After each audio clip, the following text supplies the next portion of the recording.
Theory চ্যাপ্টারের নাম number system. এই নাম্বার সিস্টেমের অন্তর্গত গ্রে কোডে রূপান্তর বা কনভার্সন ইনটু গ্রে কোড, এই বিষয়টা আমি এবার তোমাদেরকে ভিডিওতে বোঝাবো। তোমরা তোমাদেরকে পাঠানো নোটটা খুলে নাও। দেখো উপরের ডান দিকে পেজ নাম্বার লেখা আছে NS13। এই যে আমি মাউস পয়েন্টার ঘোরাচ্ছি একদম উপরে, NS13। Question 1, 1010 whole to the base 2 কে গ্রে কোডে রূপান্তর করো। তলায় আমি ইংলিশ ভার্সন দিয়ে দিয়েছি। অর্থাৎ এই যে বাইনারি কোডটা দেখতে পাচ্ছ বা বাইনারি নাম্বারটা 1010, এটাকে গ্রে কোডে রূপান্তর করতে হবে। চলে এলাম সমাধান বা সলিউশনে। প্রথমে আমি সংখ্যাটাকে লিখে নিলাম। দেখো লিখে নিয়েছি 1010 হোল টু দি বেস 2। আর বেস 2 মানে আমরা জানি বাইনারি নাম্বার বা বাইনারি সংখ্যা, অর্থাৎ এই সংখ্যাটা একটা বাইনারি সংখ্যা অথবা বাইনারি নাম্বার। নিয়ম হলো প্রথমে MSBটা লিখে নিতে হবে। যে কোনো বাইনারি সংখ্যার একদম লেফট মোস্ট অর্থাৎ বাঁদিকে যে বিটটা থাকে, তোমরা জানো 1 0 1 0 এগুলো সব বিট বলা হয়। একদম বাম দিকের যে বিটটা থাকে, এই যে আমি মাউস পয়েন্টার ঘোরাচ্ছি, এটাকে বলে মোস্ট সিগনিফিক্যান্ট বিট বা MSB। আবার বলছি, যে কোনো বাইনারি সংখ্যার একদম বাম দিকে বা লেফট মোস্ট যে বিটটা থাকে, বা এই যে বাম দিকে যে বিটটা থাকে, এই যে আমি মাউস পয়েন্টার ঘোরাচ্ছি, সেই বিটটাকে বলা হয় মোস্ট সিগনিফিক্যান্ট বিট বা MSB। তা দেখো আমি লিখলাম MSB ইজ ইকাল টু 1, অর্থাৎ এই যে MSBটা এখানে লিখে নিলাম। এবার তোমাকে এই MSBর সাথে তার ডান দিকের বিটটাকে এক্সর অপারেশন করতে হবে। আবার বলছি, MSBর সাথে তার ডান দিকে যে ডিজিটটা রয়েছে বা বিটটা রয়েছে, সেটার এক্সর অপারেশন করতে হবে। অর্থাৎ এই দুটো, এই ডিজিটটা আর এই ডিজিটটার মধ্যে এক্সর অপারেশন করতে হবে। দেখো আমি পরের লাইনে তাই লিখেছি 1 এক্সর 0। আমরা জানি এটা এক্সরের চিহ্ন। 1 মানে হচ্ছে এই 1টা মানে MSBটা এক্সর, আর 0 মানে হচ্ছে এই বিটটা অর্থাৎ MSBর ডান দিকের বিটটা। এবার 1 এক্সর 0, আমরা জানি এক্সর অপারেশন অনেকটা বাইনারি যোগ অঙ্কের মতো।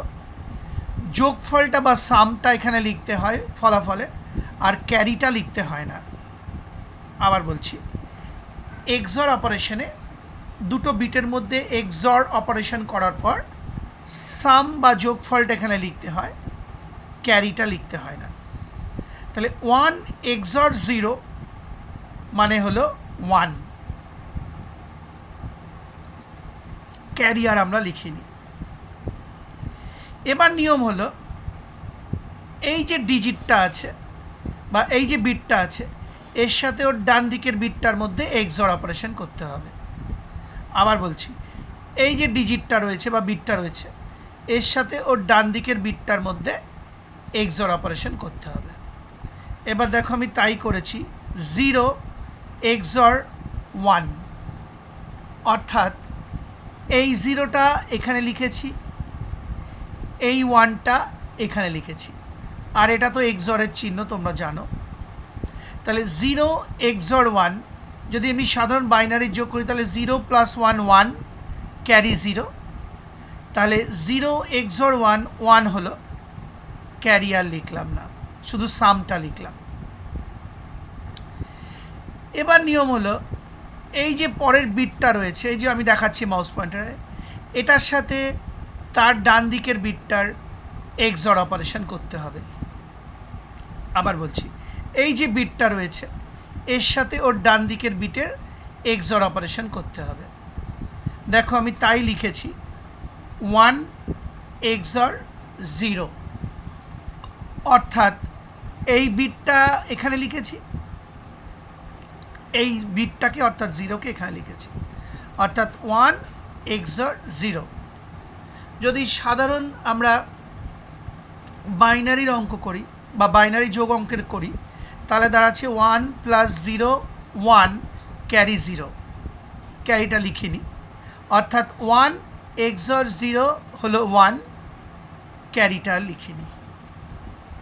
তাহলে কি দাঁড়ালো, প্রথমে MSBটা লিখে নেবে, তারপর MSBর সাথে তার পাশের অঙ্কটার XOR অপারেশন হবে, তারপর সেই অঙ্কটার সাথে তার ডান দিকের অঙ্কটার XOR অপারেশন হবে, তারপর সেই অঙ্কটার সাথে তার ডান দিকের অঙ্কটার XOR অপারেশন হবে।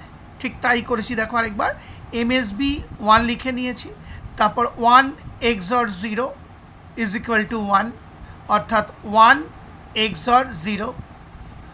আবার লিখেছি দেখো 0 XOR 1, অর্থাৎ 0 XOR 1, আমার মাউস পয়েন্টার ফলো করো, = 1।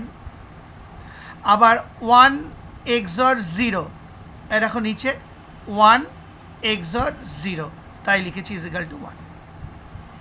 এবার কাজ শেষ হয়ে যাওয়ার পর ওপর থেকে নিচ অবধি একটা অ্যারো সাইন বা তীর চিহ্ন এঁকে দেওয়ার নিয়ম, তাই করেছি দেখো, কারণ এটাকে ওপর থেকে নিচ ধরতে হয়, সেজন্য এখানে একটা তীর চিহ্ন এঁকে দেবে এরমভাবে।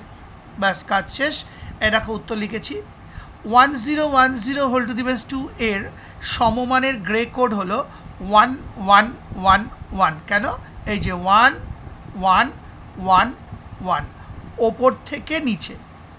আবার বলছি, ওপর থেকে নিচে, তাই গ্রে কোডটা হচ্ছে 1111, অর্থাৎ ওপর থেকে নিচে অনুযায়ী সাজিয়ে লিখলাম। ইংলিশ ভার্সানও লিখে দিয়েছি। এটাই উত্তর। আশা করি বুঝতে পারলে। অনেকবার করে বললাম এক একটা লাইন। সেই সঙ্গে আমার এই ভিডিওটি, অর্থাৎ গ্রে কোডে রূপান্তর বুঝিয়ে কোশ্চেন 1 এর ভিডিওটি শেষ হলো।